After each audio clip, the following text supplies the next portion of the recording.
Welcome to the Real News Network. I'm Jessica Devereaux in Baltimore. On Tuesday, Turkey shot down a Russian jet, claiming it violated Turkish airspace despite being issued several warnings. Russia denied that its aircraft entered Turkish airspace, and Russian President Vladimir Putin described the downing of the plane as, quote, a stab in the back committed by accomplices of terrorists. Some strong words about America's ally Turkey. And at a joint press conference with French President François Hollande, President Obama used the incident to criticize Russia's air campaign in Syria. Let's take a listen. I do think that this points to an ongoing problem with the Russian operations, in the sense that they are operating very close to a Turkish border, and they are going after moderate opposition that are supported by not only Turkey, but a wide range of countries. Going after moderate opposition. Well, our guest today says that's just not true. And now joining us to put this all into context is our guest, Baris Karaagac.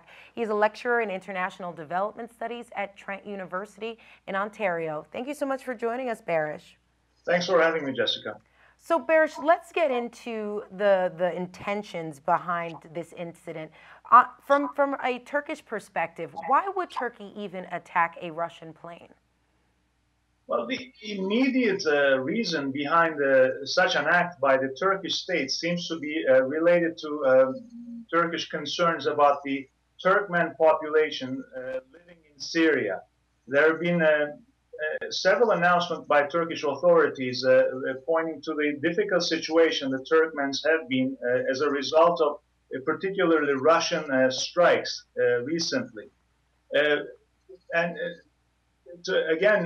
Today, right after the downing of the Russian plane, Ahmet Davutoğlu, the Turkish Prime Minister, had a press conference in which he said Turkey was willing to, first of all, protect its own airspace, but also it would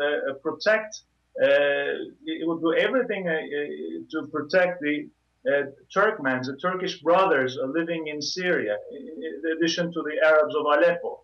So this might be the reason, but we don't know the the true motivation behind such an act, which has increased the tension between the Turkish state and the Russian state. Right after the downing of the plane, first of all, the Russian Foreign Minister Lavrov canceled his trip to Turkey, which would take place tomorrow. And then Russians announced that they were freezing all their military relations with the Turkish state. This is significant tension between two countries.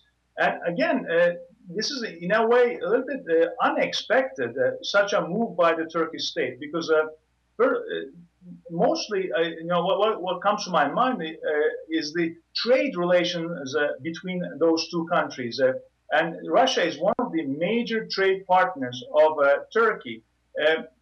When we look at, for example, the oil imports and natural gas imports by Turkey, Russia is one of the main suppliers. Actually, Turkey is dependent to a great extent on Russian natural gas. It's about 60–65% of the gas consumed in Turkey comes from Russia. Also, in the case of tourism, there have been a lot of interaction and a very actually close relationship between the two countries in the past years. After German tourists, Russian tourists constitute the second largest national group in terms of the tourists coming to Turkey. About 4.4 million tourists from Russia visited Turkey in the year 2014. Plus, there are so many major Turkish construction companies doing business in Russia. And again, the Russians doing business in Turkey. So this is a very important cause of tension, which would jeopardize such relations between the two countries in the near future. And it's definitely going to jeopardize what happens in Syria. You know, there are talks that are going on about a political transition in Syria. So maybe we have to dig a little bit deeper, Baris, and talk about the Turkish objectives in Syria. What are they hoping to get out of whatever happens in the future in Syria? Well, since the beginning of the war in Syria in 2011, Turkey has been very clear. Turkey has wanted Assad out. But on that point, Turkey has been isolated, particularly in the past couple of years, by the international community. It has been so stubborn on its demand that a future Syria be constructed without Assad.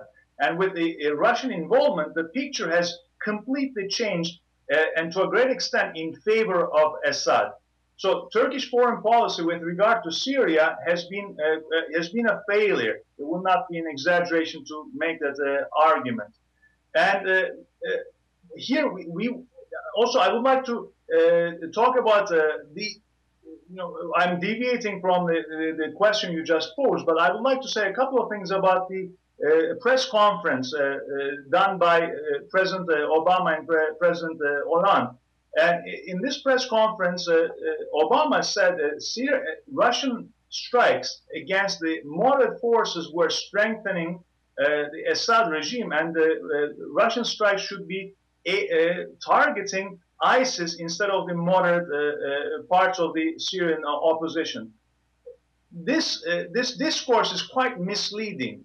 Well, if we look at the Free Syrian Army, maybe, yes, it could be considered a moderate opposition force, but it is not the only actor on the ground today in Syria. Another important actor which came into being in 2015 is the so-called Army of Conquest, which is a coalition of a number of Islamist groups in Syria. And they are also quite active around the Alawite heartland that is controlled by Assad. And this is a coalition that has been targeted by Russian strikes.